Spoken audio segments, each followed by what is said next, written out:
Supreme court के एक आदेश के तहत इस वक्त अगर मैं बात करूं तो दिल्ली के कई इलाके हैं जहां पर उन लोगों को बहुत बड़ी राहत मिलने जा रही है जिन लोगों की प्रॉपर्टी सील हुई थी, और वो इलाके हैं ओल्ड न्यू राजेंद्र नगर, हौस खास, ग्रेटर कैलाश। तो अमूमन सुप्रीम कोर्ट के इस फैसले के बाद जो राहत मिली है उस राहत में भी कम से कम कई सारे ऐसे चार्जेस हैं जिनकी वजह से उनके ऊपर एक बड़ा प्रेशर होगा जिनकी प्रॉपर्टी डीसील होने जा रही है। तो नेता विपक्ष एमसीडी के राजा इकबाल जी मेरे साथ मौजूद हैं बातचीत करने के लिए।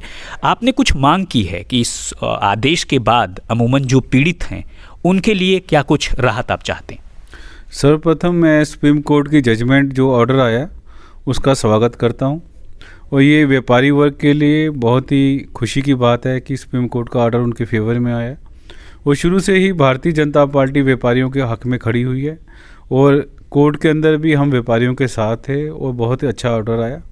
अब बात ये है कि ऑर्डर के साथ ये आया कि एडिशनल एफआईआर के लिए आपको जो पैसा जमा करवाना है कॉरपोरेशन के अंदर वो व्यापारी वर्ग को बहुत ही दिक्कत करेगा। कारण ये है कि 6 साल से जो बिल्डिंग सील है उससे पहले कोविड ने मार मारी व्यापारियों को, और व्यापारी के पास आज की डेट में इतना पैसा नहीं है कि वो कॉरपोरेशन में जमा कराए।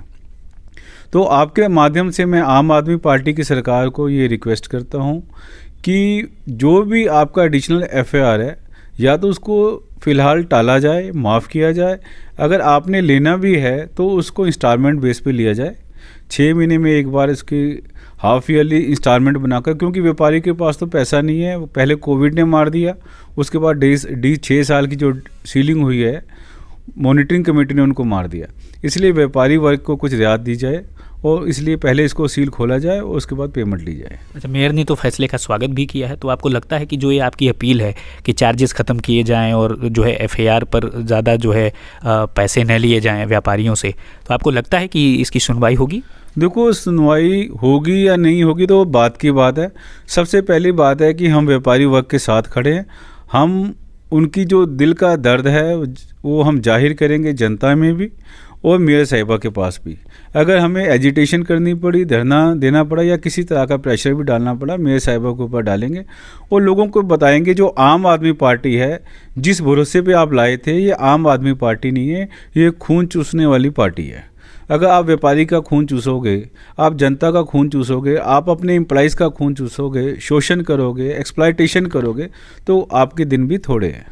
इस फैसले पर मेयर ने भी अपनी खुशी जताई है, लेकिन अब देखना यह है कि व्यापारियों को जो राहत मिली है उस राहत में उन्हें और कितनी रिलीफ मिल सकती है, ये देखने वाली बात होगी। लेकिन इतना ज़रूर है कि दिल्ली एक कह सकते हैं हम कि एक अवैध कंस्ट्रक्शन की राजधानी के बतौर भी जानी जाती है, और उसके बाद से मॉनिटरिंग कमेटी की शुरुआत हुई, तरह तरह के जो चीज़ें हुई, सीलिंग की शुरुआत हुई, तो अक्सर देखा गया है कि व्यापारियों में इसका बहुत ज़्यादा डर है।